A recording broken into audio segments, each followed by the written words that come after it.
자, 새로운 아침입니다. 오늘도 우리에게 주신 생명 또 시간들을 하나님이 기뻐하시는 방향으로 사용하고 오늘도 여러분 삶에 감사가 넘치기를 주의 이름으로 축복합니다. 시편 97편 1절에서 12절 말씀 통해서 주시는 교훈과 기도의 제목입니다. 한번 따라하십니다. 세상의 불안과 혼란 속에서 하나님의 통치를 바라보는 믿음을 주소서. 아멘. 성도 여러분, 사람은 무엇을 가지고 있느냐보다 누가 나를 다스리느냐에 따라서 우리의 삶의 미래와 또한 안정이 보장됩니다. 우리는 자유롭게 사는 것 같지만은 가만히 돌아보면 늘 무언가의 영향을 받고 무언가의 지배를 받고 살아가고 있습니다. 두려움이 나를 다스리면 아무리 좋은 조건 속에서도 불안합니다. 사람의 평가가 나를 다스리면 칭찬해도 편하지 않고 비판을 들으면 쉽게 무너집니다. 돈이 나를 다스리면 많아도 만족이 없고 적어지면 견딜 수가 없습니다. 사람이 겉으로는 잘 사는 것처럼 보여도 내 마음을 움직이는 보이지 않는 왕이 누구냐에 따라 그 사람의 삶은 전혀 다른 방향으로 흘러간다 하는 것입니다. 한 가정을 보아도 그렇습니다. 사랑과 책임으로 다스리는 부모가 중심에 딱 서 있으면 형편이 넉넉하지 않아도 그 가정은 안정감이 있습니다. 그러나 감정과 분노, 무책임이 그 가정을 지배하면 겉으로는 멀쩡해 보여도 그 가정 안에는 늘 불안이 흐르게 되어 있습니다. 한 나라도 마찬가지입니다. 누가 어떤 가치로 다스리냐에 따라서 그 나라의 미래가 달라지는 것이죠. 그렇다면 우리의 삶은 어떻습니까? 지금 내 삶을 다스리고 지배하고 있는 것은 무엇인가? 나는 정말 안전한 통치 아래 살아가고 있는가? 오늘 시편 97편은 이 질문의 답을 우리에게 줍니다. 세상이 흔들리고 악이 더 커 보이고 눈에 보이는 현실이 더 어려워 보일 때 시편지는 담대하게 선언을 합니다.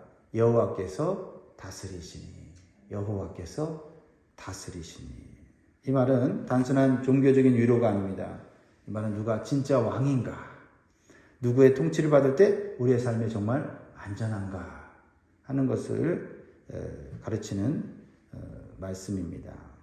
오늘 본문은 한 걸음 더 나아가 우리에게 묻습니다. 하나님의 통치를 인정하는 사람은 어떤 신앙으로 살아야 하는가? 우리에게 가르쳐주고 있습니다. 그 신앙을 가질 때 하나님이 주시는 안전, 평안, 기쁨, 만족을 누리게 될 줄 믿습니다. 자, 첫 번째로 하나님의 통치를 인정하는 성도는 하나님이 온 세상의 왕이심을 믿어야 됩니다. 하나님이 온 세상의 왕이 되심을 믿어야 합니다. 1절을 보면요. 여호와께서 다스리시니 땅은 즐거워하며 허다한 섬은 기뻐할지어다. 여호와께서 다스리신다. 이것은 단순한 신앙 고백이 아니라 세상을 바라보는 기준을 완전히 바꾸는 선언이에요. 세상을 보면 여러 권세자들이 세상을 나누어서 다스리고 있지요. 그런데 시편 기자는 말합니다. 이 세상을 다스리시는 분은 오직 하나님 한 분이시다. 이 시각으로 세상을 볼 때 우리는 세상을 올바르게 바라볼 수 있다 하는 것입니다. 우리는요, 현실을 보고 해석을 하려고 해요. 상황이 좋아 보이면 안심하고 상황이 흔들리면 불안해합니다. 그러나 성경은 순서를 바꿔요. 현실을 보고 하나님을 판단하는 것이 아니라 하나님이 왕이시라는 사실을 먼저 붙들고 현실을 바라보는 겁니다. 그러면 세상이 달라 보이는 거예요. 그래서 시편 기자는 말합니다. 땅이 즐거워하고 섬들이 기뻐한다 이렇게 말하죠. 이 땅과 섬들은 온 세상을 말하는 것입니다. 온 세상이 왜 즐거워하고 기뻐합니까? 단순히 환경이 좋아서가 아니라 세상을 통치하시는 왕이 든든하시기 때문에 그렇다. 그러면 가정에서도요, 경제가 흔들릴 때가 있고요. 그렇죠? 여러 가지 어려운 문제가 올 때가 있죠. 그런데 부모가 딱 버티고 서 있으면 자녀들이 어떻게 해요? 우리 가정이 어려운지 몰라요. 우리 가정이 힘든지 몰라요. 왜? 부모가 그 상황을 다 이겨낼 것을 알기 때문이죠. 근데 조그만 거에 막 부모가 두려워하고 불안해하고 걱정하고 근심하고 한숨 쉬면 사실 그 가정이 흔들릴 일도 아닌데 가정이 흔들린다는 말이죠. 우리 하나님이 계시다는 사실, 통치하고 계시다는 사실. 이 하나만으로도 우리는 현실이 어렵고 힘들고 흔들려도 우리는 평안을 누릴 수 있습니다. 문제는 이것입니다. 우리가 흔들리는 이유는요, 경제가 흔들리고 관계가 흔들리고 건강이 흔들리기 때문이 아니라 사실은 왕이신 하나님을 바라보는 시선을 놓쳤기 때문이다. 내 시선이 누구에게 있는가, 무엇에 있는가라는 것입니다. 그래서 우리는 질문이 됩니다. 지금 내 마음, 내 삶을 다스리는 왕은 누구인가? 사랑하는 여러분, 하나님의 통치를 인정하는 신앙은 하나님이 계신다는 사실을 뛰어넘어서 하나님은 내 삶의 왕이시다. 든든한 왕이시다. 변치 않는 통치자시다. 이 고백으로 하루를 시작하기를 주의 이름으로 축복합니다. 두 번째로 주시는 교훈은요, 하나님의 통치를 인정하는 성도는 하나님의 의와 공평을 신뢰해야 합니다. 하나님의 의와 공평을 신뢰해야 합니다. 2절을 같이 읽습니다. 시작. 구름과 흑암이 그를 둘렀고 의와 공평이 그의 보좌의 기초로다. 하나님의 통치가 어떤 통치인지를 가르쳐주고 있지요. 하나님은 단지 힘이 있으셔서 다스리는 분이 아닙니다. 그분의 통치는 의와 공평 위에 서 있습니다. 이 말씀이 우리에게 큰 위로가 됩니다. 왜냐하면 우리가 사는 세상은 늘 공평하지 않기 때문에 그렇습니다. 여러분, 힘을 과시하는 권세자들은 세상에 많이 있지만 공평과 의로 다스리는 권세자는 거의 없습니다. 그래서 우리가 불안하죠. 정직하게 살아도 손해보는 것 같고 악한 사람이 더 잘 되는 것처럼 보일 때가 있습니다. 억울한 일이 풀리지 않고 이 일이 왜 나에게 일어났는지 이해가 되지 않을 때 그것을 풀어줄 만한 통치자가 없다는 것, 그렇죠? 권세자가 없다는 것이 더 우리로 하여금 불안하게 만드는 것이죠. 오늘 말씀 분명히 말합니다. 하나님의 보좌의 기초는 의와 공평이란 말이에요. 하나님은 힘도 있고 능력도 많으신데 그 기초가 의와 공평이다. 그러니 우리가 하나님을 바라보고 하나님이 우리를 다스리시면 우리가 억울한 일 당해도 상관없어요. 그 억울한 일을 하나님이 풀어줄 힘도 있고 또한 그 하나님의 성품은 의와 공평으로 판단하시기 때문에 우리는 안전하다라는 것이죠. 동시에 구름과 흑암이 그를 둘렀다라는 말씀이 있어요. 이 말씀이 뭡니까? 여러분, 하나님의 통치는 때로는 신비스럽고 때로는 우리가 알 수 없다, 가려져 있다라는 걸 말하고 있어요. 우리가 그것을 잘 이해해야 돼요. 하나님의 통치는 다 이해할 수는 없다. 그렇죠? 우리가 어렸을 때 부모의 선택을 다 이해할 수 없지 않습니까? 그렇지만 그 부모의 선택은 자녀를 위한 최선을 향한 선택이잖아요. 그러니까 어렸을 때 자녀들은 그걸 이해를 못하죠. 우리 하나님의 모든 계획을 다 이해할 수 없어요. 어떤 건 이해하죠. 그러나 어떤 계획은 굉장히 하나님의 일생일대를 거쳐서 이루시는 계획이기 때문에 다 이해하지 못해요. 그러나 우리가 믿는 건 뭐냐면 하나님의 성품이죠. 하나님의 의와 공평. 하나님이 나를 이곳으로 인도하신다면 하나님은 나를 가장 좋은 곳으로 인도하실 것을 믿는 거예요. 그렇게 될 줄 믿습니다. 했습니다.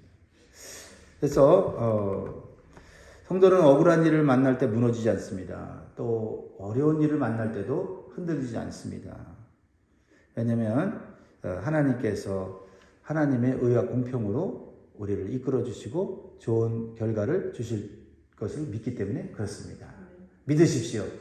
하나님의 성품을 믿고 오늘도 당당하게 살아가시길 바랍니다. 자, 세 번째로는요. 하나님의 통치를 인정하는 성도는 우상을 버리고 하나님만 높여야 합니다. 이게 참 중요한 자세예요. 하나님의 통치를 받으며 안전을 누리기를 원하면서도 또 우상을 섬기는 어리석은 선택을 할 때가 있다라는 것입니다.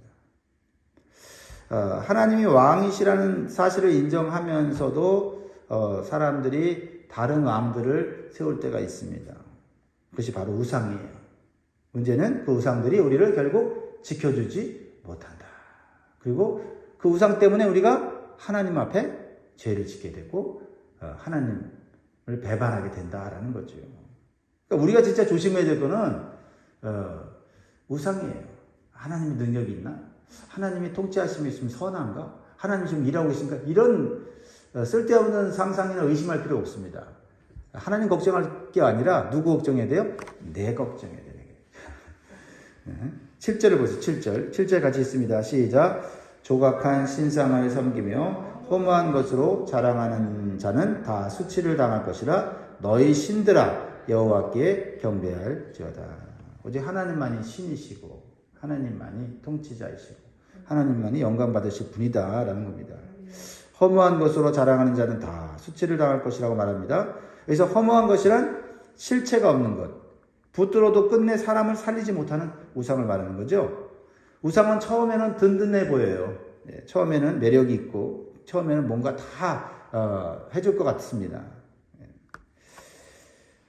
뭐 사람들이 무당에 찾아가서 부적을 비싼 돈을 가지고 사가지고 와서 집 벽에 붙이거나 막 베개 속에 넣는 이유가 뭡니까? 그것을 딱 받을 때는 뭔가 될 것 같고, 야, 이 부적 가지고 있으면은 우환이 물러가고 사업이 잘 되고 자녀들이 성공할 것 같은 거예요. 같은 거예요. 처음엔 그렇게 보여준단 말입니다. 우상의 특징이에요. 그러나 결국 그것이 사람을 부끄럽게 하고 실패하게 하고 망하게 한다라는 것을 오늘 성경이 말씀하고 있어요. 왜 그렇습니까? 우상은 결국 사람이 만든 거예요. 사람이 만들었다면 불완전한 인간이 만든 게 불완전하죠. 사람 이상의 것이 아닙니다. 그것을 마귀가 또 이용해서 또 우리를 미혹하는 것이지요. 그렇습니다. 피조물은 결코 창조주의 자리를 대신할 수가 없습니다. 그것은 결코 우리를 구원할 수 없다는 말과 같습니다. 자, 오늘날 우상은요, 꼭 나무나 돌로 된 신상만이 아닙니다. 오히려 오늘의 우상은요, 더 세련되고 교묘합니다. 돈만 있으면 잘 살 수 있다고 믿는 마음. 그게 우상이죠. 요즘은 마음이 우상이에요, 마음이. 사람들이 나를 인정해주면 괜찮다고 여기는 마음. 내 자녀가 잘 되면 내 인생이 성공이라고 믿는 마음. 내 경력이나 성취를 믿는 마음. 이런 마음이 우상이에요, 좀. 그래서 이런 것들이 하나님보다 더 큰 자리를 차지하게 되면 그것이 우상이에요. 우상은 단순히 내가 좋아하는 것이 아닙니다. 하나님보다 더 의지하는 것, 하나님보다 더 두려워하는 것, 하나님보다 더 잃기 싫어하는 것, 그것이 우상이에요. 혹시 나에게 우상이 있는가? 아니면 우상을 지금 만들고 있지 않은가? 한번 좀 생각해 보라는 것이죠. 시편 기자는 분명히 말하고 있어요. 우상은 우리를 부끄럽게 만든다. 그걸 기억하세요. 우상은 또한 위기의 순간에 우리를 지켜주지 못한다. 평소에는 그럴듯해 보여도 결정적인 순간에는 아무런 도움이 되지 않는다. 이것을 기억해야 됩니다. 사람의 성공, 물질, 인기, 자존심, 자기의는 우리 영혼의 최종 피난처가 아닙니다. 우리의 영혼을 만드신 하나님이십니다. 그렇습니다. 우리가 교회 생활을 하면서도 신앙의 이름으로 우상을 만들 수도 있어요. 조심해야 되죠. 잘못된 열심. 열심인데 그 열심이 주를 위한 열심인지 나를 위한 열심인지, 주를 위한 열심으로 시작했다가 나를 위한 열심으로 끝나는 경우도 있지 않습니까? 있지 않습니까? 우상이에요. 또 잘못된 진리, 잘못된 해석. 이거 참 위험한 우상이죠. 그렇죠? 하나님의 말씀을 가지고 말을 하는데 잘못된 진리, 잘못된 해석으로 그것이 진리라고 믿고 우기고 고집하고 주장하는 거예요. 그러면 나도 망하고 다른 사람도 망하지 않습니까? 나만의 영적 체험. 그것이 우상이 되는 경우도 있다는 거죠. 그래서 우리는 돌아봐야 돼. 우상이 생기지 않도록. 우상이 생겼다면 그 우상을 자꾸 깨트려버리는 그런 작업을 해야 되죠. 그래서 우리는 항상 말씀 앞에 서야 되고 항상 기도해야 된다라는 것입니다. 사랑하는 여러분, 하나님의 통치를 인정하는 성도의 신앙은 하나님만이 참된 왕이시다. 이런 고백을 자신 있게 할 수 있어야 돼요. 9절에 여호와여 주는 온 땅 위에 지존하시고 모든 신들보다 다 위에 계시나이다. 이런 고백을 하려면 내 주변에 내 안에 우상신을 깨트릴 수 있는 또는 분별할 수 있는 지혜가 있어야 될 줄 믿습니다. 마지막으로는요. 하나님의 통치를 인정하는 성도는 하나님의 놀라운 복을 받게 되는데 그 복을 받게 되는 성도의 모습을 우리에게 보여주고 있어요. 자, 10절을 보세요. 10절 여호와를 사랑하는 너희여 악을 미워하라 말합니다. 예, 미워하라. 그죠? 미워하라고 말하고 있죠. 네. 그러니까 하나님의 사랑과 악은 같이 갈 수가 없는 거예요. 그런데 같이 가죠. 우리가요. 하나님 살아간다고 하면서 악과 타협을 하고 죄를 때때로는 즐거워하죠. 이 정도는 죄가 아니야. 이러면서 말이죠. 하나님을 사랑한다고 하면서 죄를 너무 가볍게 대할 때가 있다는 사실을 우리가 기억해야 됩니다. 그런데 오늘 하나님의 통치를 받는 사람은 하나님을 사랑하는 사람이고 악을 미워하는 사람이다. 분명히 우리에게 말씀하고 있습니다. 그래서 혹시 내가 하나님을 사랑한다고 하면서 하나님이 기뻐하지 않는 악의 모양이, 악의 그런 태도가 나에게 있지 않은가 한번 살펴봐야 될 줄 믿습니다. 자, 중요한 건 이거예요. 우리가 하나님을 사랑하고 악을 미워하면 하나님이 주시는 복이 있는데 그가 그의 성도의 영혼을 보존하사 악인의 손에서 건지시느니라. 여러분 이 말씀을 보면서 어떤 생각이 드십니까? 아, 하나님 악에서 나를 구원해 주세요. 이 위기에서 나를 보호해 주세요. 이 기도를 하기 전에 우리가 악을 미워하는 마음, 하나님을 사랑하는 마음 가지면 하나님이 뭐 악에서 구원해 주세요. 위기에서 구원해 주세요. 기도하지 않아도 하나님이 해주시는 거예요. 해주시는 거예요. 복으로 주시는 거지 어떻게 보면 우리가 구해서 받는 건 아니다 말이죠. 악을 미워하지 않고 우상을 섬기면서 하나님 의지합니다. 하나님 능력이 있지 않습니까? 이것은 어떻게 보면 하나님을 기만하는 거 아니에요? 그렇죠? 자, 하나님의 통치를 받는 성도를 위해서 하나님은 또 어떤 은혜를 주시는가? 11절 같이 있습니다. 시작. 의인을 위하여 빛을 뿌리고 마음이 정직한 자를 위하여 기쁨을 뿌리시는도다. 여기 뿌린다는 이 단어가 너무나도 너무 좋은 것 같아요. 뿌린다. 그렇죠? 빛을 뿌리시고 기쁨을 뿌리신다. 마치 농부가 씨를 뿌리듯 하나님께서 의인의 삶 속에 소망과 회복과 기쁨의 씨앗을 심으신다는 거죠. 우리가 막 노력해서 얻는 게 아니라 하나님 뿌려주니까 하는 거예요. 비가 내리면 어떻게 내립니까? 하늘에서 내리지 우리가 막 버튼을 눌러서 비가 내리는 게 아니잖아요. 그렇죠? 막 노력해서 비가 내리는 게 아니잖아요. 그렇죠? 하나님이 우리에게 빛을 뿌려주시고 기쁨을 뿌려주신다. 어떤 사람에게? 하나님의 통치를 믿는 사람, 하나님을 사랑하는 사람, 악을 미워하는 사람, 우상을 깨트리는 자에게 주시는 복이다라는 거죠. 그렇습니다. 하나님께서 우리에게 빛을 비춰주실 때 우리의 어둠은 사라진 줄 믿습니다. 하나님의 기쁨을 뿌려주실 때 오늘까지 우울했다가도 또 기쁨으로 우리가 살아가게 될 줄 믿습니다. 마지막으로 12절 말씀이죠. 12절 같이 있습니다. 시작. 의인이여 너희는 여호와로 말미암아 기뻐하며 그의 거룩한 이름에 감사할지어다. 아멘. 네. 하나님의 통치를 인정하고 또 신뢰하는 성도에게 하나님이 주시는 것은 뭐예요? 기쁨인데 그 기쁨에 우리는 어떤 반응을 해요? 감사. 하나님의 통치를 인정하는 사람은 감사하게 된다는 거예요. 그 마음, 감사하다. 지금 상황이 어려워도 감사하다. 상황이 불안해도 감사하다. 하나님께서 통치하시고 하나님께서 의와 공평으로 모든 것을 다 판단하시고 우리에게 기쁨을 주실 것이다 하는 그 믿음이 생기니까 감사한 거예요. 말씀 맺겠습니다. 하나님의 통치를 인정하는 신앙은 죄를 미워하고 거룩을 선택하고 하나님의 보호를 믿고 하나님 뿌리시는 빛과 기쁨을 기다리면서 인내하면서 감사하는 신앙인 줄 믿습니다. 오늘도 하나님을 왕으로 모시고 살아가기를 주의 이름으로 축복합니다.